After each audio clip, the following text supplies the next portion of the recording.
Welcome to another episode of The Scrumptious Woman. And with me, I have the scrumptious, look at those glasses, Nikki St. Nikki, I met you at this super cool event in Brighton. What was it? Bold? Brave and a little bit and weird. A little bit weird. And I'm like, Yes. yes, that is my kind of peeps. And you spoke so beautifully. We connected on Instagram. I'm like, I need to have you on the podcast. So thank you for coming on. And thank you for having me. Can't believe that was April. We are literally almost 2 months since that time. Like, what is happening at the time of recording? It literally is almost 2 months. Just a scary reminder of how things move by. But thank you for having me, Juliet.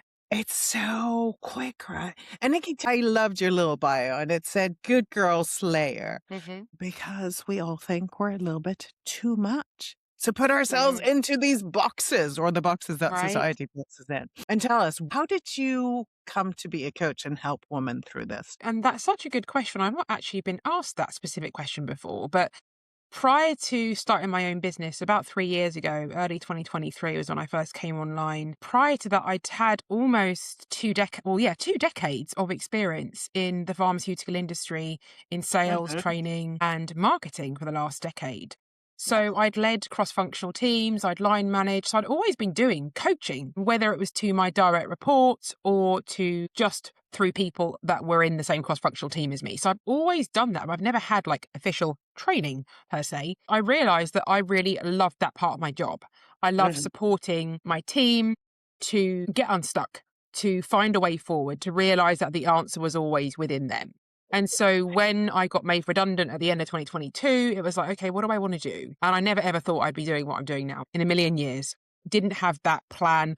Some people have the entrepreneurship bug from, very early on. That was not me, just to be clear. But I just gave myself space and time and decided that I would do something that felt bold and brave, right? Just to use that same language from before. And I then did my coaching qualification and was able to really put some more sort of meat on the bones to a skill that I'd been developing for a number of years before that. So that's kind of where it was born. I've never been asked that before, but yes. And then good girl slaying is being a good girl for 4 decades, essentially. I was going to ask, is it personal? Of course it is definitely personal. That is for sure. I could ramble on. So do keep me honest on the conversation. And that's it, right? So how many of us actually are trying to be a good girl? And explain to the listeners a little bit what you mean with that. Because a lot of people, the women that I work with, they're all female business owners. They're really ambitious. They're really driven. They've been driven all their lives, quote unquote competitive. They want to do well, be at the top of the top. Many of people that I speak with will on the surface maybe not think that they are a good girl. They'll probably think that they've transcended that they've worked through that. They're no longer a perfectionist. They're no longer a people pleaser. And, those days are behind them. And those are often the women that I work with, because underneath the behaviors and the beliefs and patterns that they've deemed now to be just part of how they roll, part of how they function, is actually underneath a deeper root cause of subtle people pleasing, or following of rules that don't serve, or blending in when you should, as you say, get out the box, subtle wanting to get it right before I press go is perfectionism, or wanting to be diligent and research because I'm just a diligent researching person. Well, actually, you're just procrastinating because you're trying to avoid, what if it goes wrong? Let me try and control the situation. So it's not the person who's like, oh, I'm an absolute out and out obvious people pleaser. It's actually the subtle ways that it seeps into your business and how you serve your clients that I am really interested in. I love it. It's a pattern detector, right? Yes. I mean, I talk about this. I love this. I love having conversations because then people almost like mirror back to me something that I do, and I'm like, oh, I haven't given it that badge. I like that. Pattern detector. Pattern detectors. You're noticing all the patterns. I mean, I do this with couples. I do the same, but where are you not communicating? Where are you holding back from actually asking what you want in your relationships? And of course, this also bleeds out into business, into everything else. So we know that there's such a crossover with people that think like, oh yeah, but I've got everything figured out, but let me ask someone else's opinion instead of just Yes. Getting in the reps and doing it, sending the damn thing, That's doesn't it. matter if it's Send got a it. spelling mistake in there or yap to camera and it's not perfect. Maybe you've got a booger in your nose. It's okay. People might just say, hey, did you see that you had something green right there? I think when you're in our business, it's connection. And all of this builds connection. And I'm not saying like do it on purpose, but just, stop clenching your butthole and just unclench I a little say bit. that unclench the butt cheeks. That is the best thing you can do. I love that we're so aligned on our phraseology. You can't say that online. I'm like, honestly, yes, we hold a lot of tension there. I'm a somatic therapist. I work with the body all the time. And the hips, all of that, we hold so much tension. And it is because we're afraid. And where does that come from? I mean, often it obviously comes from what we've picked up in either through our childhood. It often goes back to there, things that have been passed down, or just things that we've absorbed by being awake in society, by seeing how things function. Who does what, who says what, who can do this and can't do that. And you just pick up. That's how it's supposed to be. You come into the online space, somebody who looks like they're further along than you for whatever reason says that this is the way that you do things, and you just kind of follow. You don't actually then, you sort of lose touch with your own discernment, your own knowing, your own intuition, what you want. And you think, well, if everybody's going left, I need to go left. Or on the flip side, actually, sometimes we pick up the rule that says be different. And even if we want to do what everybody else is quote unquote doing, we almost feel compelled to go the opposite way just to be different. Even if that is going against what we actually truly want. Because we're like, I can't do it because they're doing it. Who says that? If you want to do it, you should absolutely do it. Need to be original, Yes. Yes. Do what everyone else is doing. It's like, babe, there are, I don't know how many billion people on this planet, and 8 billion or something, I think. Yeah. I'm like, what is the percentage of people that will have exactly the same niche as you? Yeah. Is that holding you back from being yourself? Yes. Yes. And that was so brilliant at that event. We got the instructions of dressing a certain way. I took it, of course, to the extreme. I loved your jacket. Yes. Can we just dress up a little bit, right? I love dressing up. I went in with my gold sequin skirt, my little bustier with feathers, and then this incredible jeans jacket that I picked up with lots of bling, and then the feather cap. And the amount of women that came up to me saying, oh my God, you really went for it. And I'm like, how often do we get to dress up and have fun and be absolutely in our bodies and just radiating out who we are? I agree. You definitely read the memo. It was absolutely stunning, to see your outfit. And as you say, it's like you would have put that together in the way that somebody else could have had the similar clothing, but the way that you put it together, the way that you wore it, the way that you stood, talked in it is just going to be different to the next person. Not better or worse, just you. Completely. And you're going to be someone's cup of tea.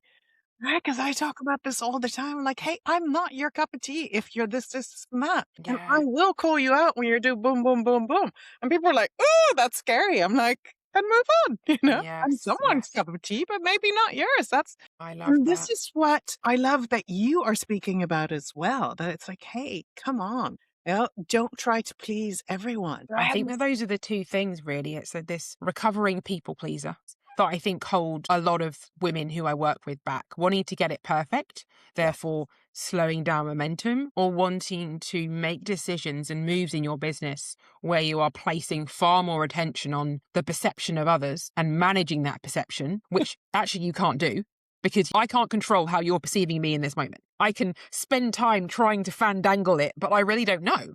And so I'd just rather not waste my energy. I'd just rather think, okay, I'm going to learn from if I said something that was quote unquote wrong later on, I can go, okay, well, how would I say it differently next time? And just not spend all day worrying about how Juliet might be thinking of me based on something that I said. And the beauty is, this is what I say to couples and also a lot of women. And oftentimes there's been some sexual trauma so that they hold that in their body and their partners don't know what the hell's happening when they reach for her and she's like, the jaw, starts tightening. I'm like, hey, be curious. If you fuck up, stick around and do the repair afterwards. Maybe not in that moment right there because, you're going to be slaying each other, but stick around, do the repair. It's not a big deal. I agree. And this is what I see in coaching as well. There are these women that love them and they compare themselves to everyone else. And you've got a mastermind, I've had a collective, and sometimes that sisterhood is really what we need, where we Hmm. don't have other women backstabbing us, but they're like, hey, come on, sister, go. I think I don't actually believe that any of these quote unquote patterns that maybe don't serve us ever really go away. Mhm. And I think that's important to point out because we can believe in our minds that once we get to this certain level, whatever the financial goal is or the size of our business, whatever we're measuring success by, once we get to there, then all of these insecurities, all of these patterns, all of these beliefs and behaviors that they'll magically vanish. And I mean, I haven't got to the stage that I'm aiming for. And when do we ever? Because we keep raising the bar, right? But even if I think about a year ago, when I didn't have my mastermind, when I didn't have some of the things that I have now, I might have believed that some of the patterns and behaviors that don't serve me would not be here, but they are very much here. They're very much present. And I think the goal is not for them never to be here. The goal is for you to spot it as close to the moment that it's happening as is possible, like literally in the moment or very shortly afterwards. So you're not then being swept away for hours, days, weeks, months, years for some people in this place where you've given away your power. And that's essentially what I'm talking about. Giving away your power to perception, to perfection, to the algorithm, to a trend, whatever it may be. To bottom line it, to the fear that's keeping you stuck there. Yes. And Yes. that's the emotion, right? And then that actually starts showing up in your body. Like an emotion only takes about 3 minutes to move through, and then it becomes slightly different. So you don't have to be stuck in like that fear, like the deer in headlights. It's like, oh, hey, my body is just, my brain has just gone offline. My precordial cortex is just gone. And I'm like, I'm what back here. am I going to do? It's like, okay, let's just take a breath. What is the next thing that we can do?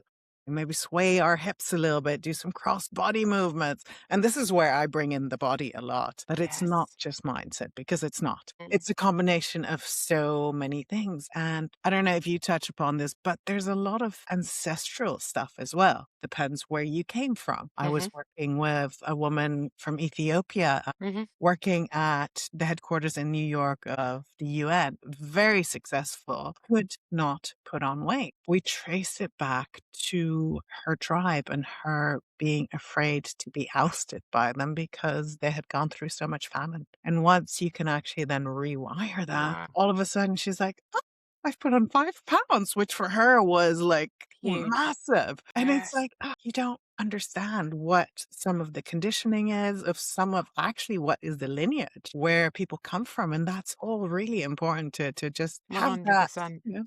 have that on board. Yeah, I think you made a good point about going into the body. Like, that is something which we can easily forget when we stay in the head. When we feel the feeling, the physiological impact of the fear or whatever the emotion is that we're feeling, it can be so all-consuming that we think that the answer is to outthink it, to out-strategize it.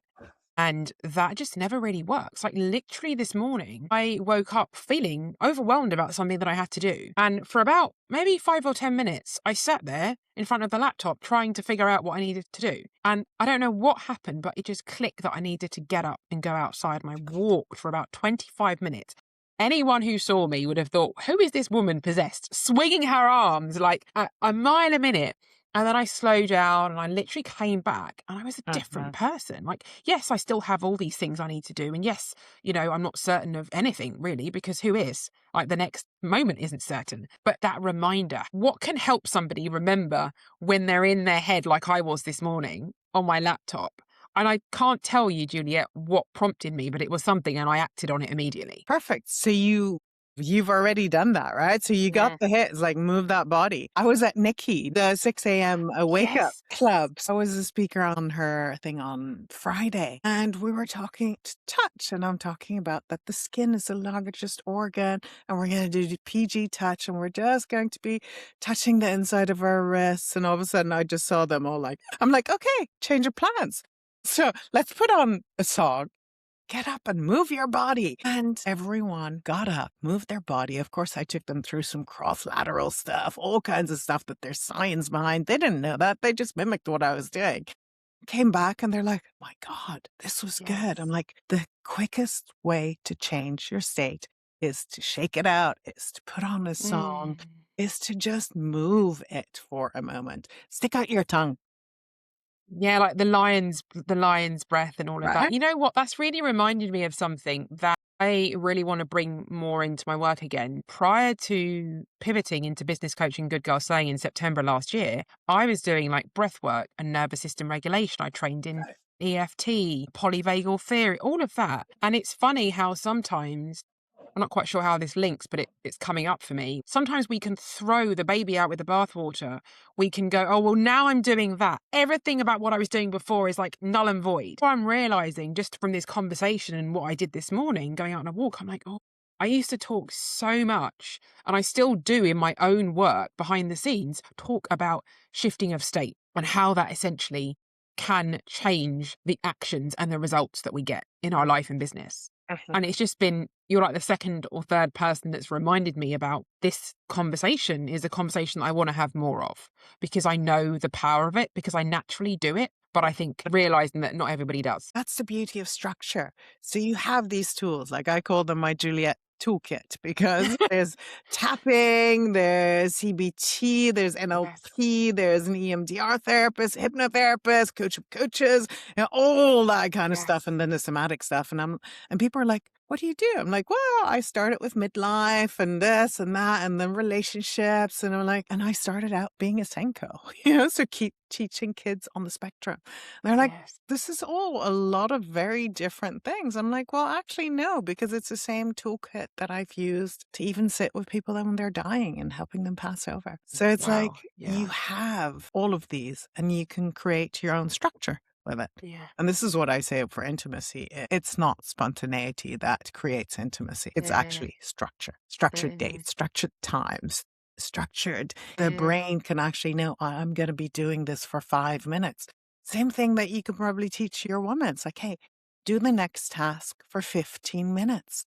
Then it's not so scary. Do it, tick it off, and then you go to the next thing for a Yes. certain time. I think that there is this thing as like checking your state and then realizing, is this state serving me? Productive or And not. what are some of the exercises that will help me shift it into a place where I can just get it done? I can prove to myself that I'm still alive after doing this thing that I was very scared of, you know? Completely. And I get this with my couples. They're like, oh, he never listens to me. And I'm like, babe, do you check in with him if he actually has the bandwidth to hear you right now? That's my first thing to Mm. everyone.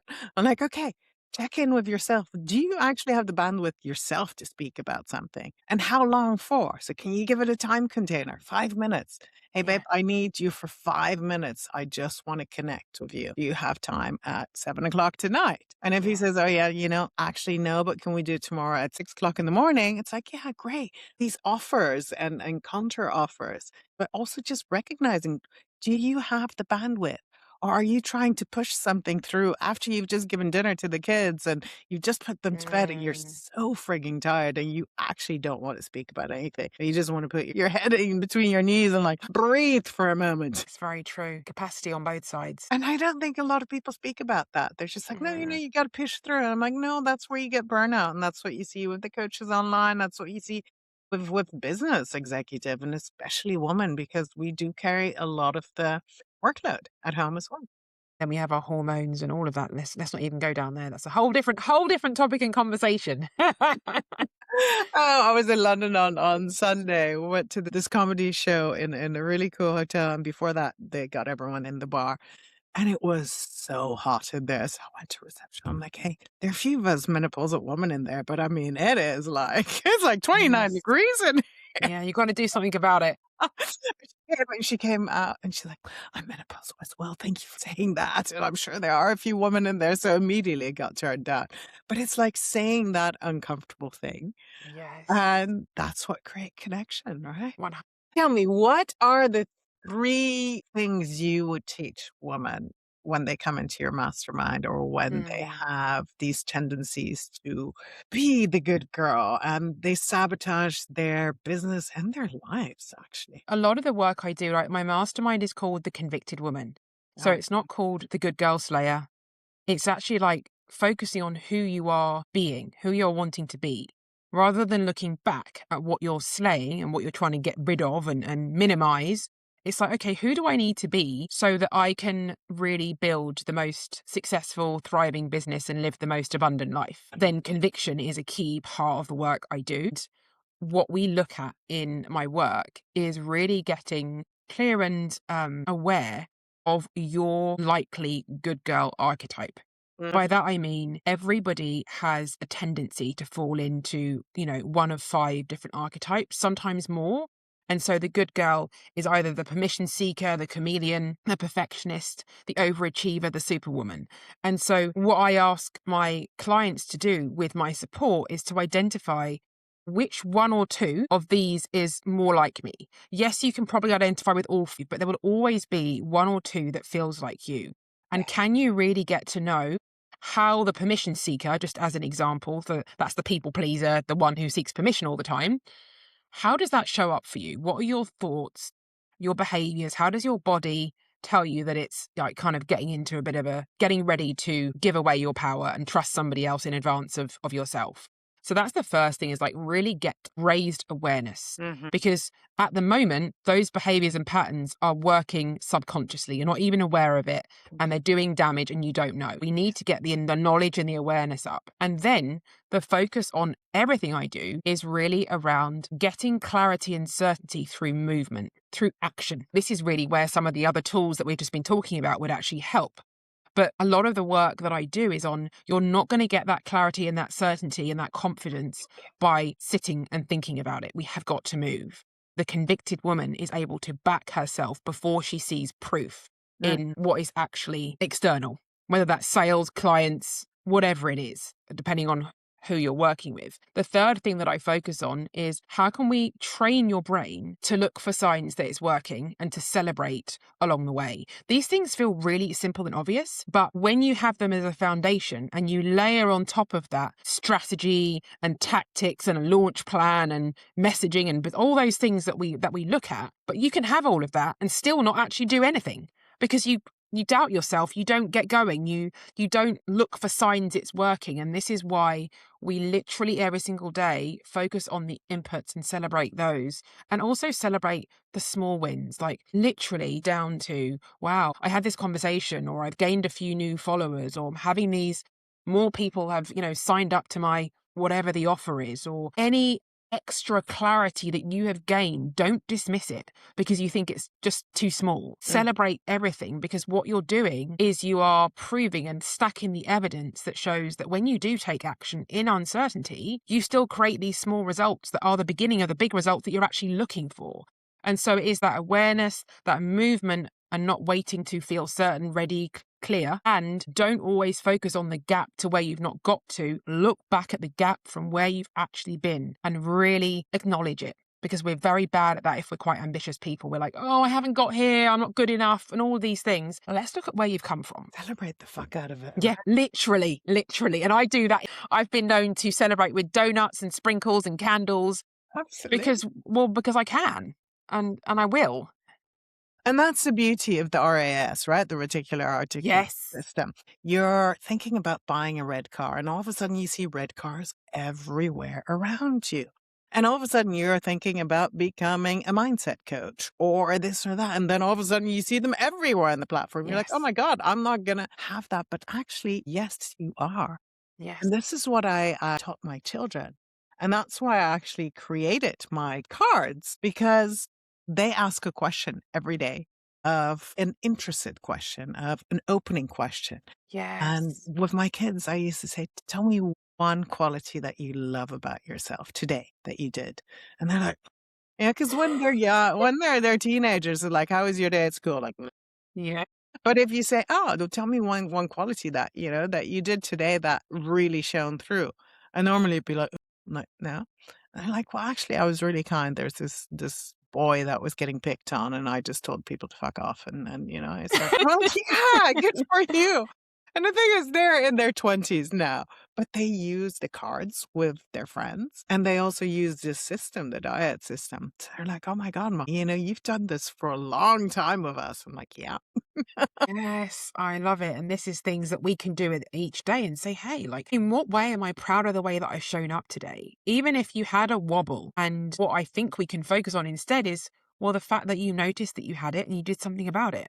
Rather than focusing on, oh, I had the wobble. Everyone has it. Like, I don't know anyone who doesn't have it. Like, who are these people? And be real about it, right? I'm Yes. just like, let's be real about it. Let's talk about it. Let's just like, Yes. hey, oof. And find the right mentor for you, right? Find the right support. Find your cup of tea, whoever that is. Exactly. That's a beautiful way to finish it up. Now, I'm going to ask you a card, if that's all right. Yeah, please Just do. friendships and belonging. Nice. Okay. Tell me about an honest talk that changed your perspective on someone. Gosh, that's a tricky question. An honest talk that changed my perception on somebody. I think the thing that's really coming up for me is when I was in the corporate world and I was managing quite a large team. We were looking to launch a product, and there was obviously differences of opinion within those teams. Some people had very, very strong opinions and they would often clash. I decided that rather than believe what everybody else was saying about this individual, right, who had a very strong opinion that was in clear opposition with the majority of everybody else, formulate my own opinion on that person and actually just have a conversation, understand where they were coming from, with a view that we could find a way forward if possible, or at least that they could feel heard. And rather than going in with my backup on, I've heard all these things, and it's like, well, no, that's not, I haven't seen them, I've just heard other people talk about them. And so to actually give this person the air time, the space, I could actually then see that there was a point which they were wanting to make that was actually really valid, that we needed to consider as a team. And so me taking that moment allowed me to shift, or at least have the conversation with the whole team about this topic, which we hadn't considered. And I think Thank you. I think it's just giving people an opportunity to have their say. Thank you. Yeah. That's beautiful. You've been a coach and curious Yes, people yes. pretty much all your life. I love this question because I didn't know it was coming. And I was like, okay, yeah, let's just do this. That's the beauty of these cards. It's like, oh, it will just like all of a sudden it's a kind of an icebreaker, but it's also a way to show a bit of vulnerability and show Yes. it's being intimate with someone on Yes. a podcast. I love that. Yeah, intimacy comes in all forms, doesn't it? A lot of people think it's a sexual thing only, but actually it's just so much more People are than that. like, is it all about sex? I'm like, no, darling, it's about communication. Yes, connection. Yes, I love this. Thank you for that. Absolutely. Nikki, everything's going to be in the show notes, but if you can quickly let our listeners know where they can find you Yes. and what's going on for you in the next. Amazing. Thank you so much. So yes, Instagram is my main platform. Julia, I am Nikki St. Give me a follow if you're not following me. I have an amazing free Telegram community where you get to hear more than what you see on the feed. That's the Conviction Room. Head to my link in bio and join up. I always do really powerful riffs every single week. And I just did a 4-day free challenge there, which people absolutely loved. The other thing that's happening right now on top of my mastermind is I'm doing my first live event. My first ever live event. I don't know when this recording will go out, but my live event is in July, the 14th, Reclaim Her Live. And it all stemmed from literally the time when you and I met in that event in April. I realized, I was like, I've been saying that I want to do a live event for a long time and I'm not doing anything about it. So here we go. Literally 2 weeks later, I announced it. And we've got like 6 tickets left at the time of speaking. I would absolutely love to share that here, Reclaim Her Live. I'll share the link with Juliet. It is for the woman who is ready to take off all the clothing of societal condition and reclaim the powerful woman that she is meant to be and be the reason why your business succeeds, not why it fails. And that is what we're doing at Reclaim Her. So thank you so much, Juliet, for allowing me to share that. Appreciate that.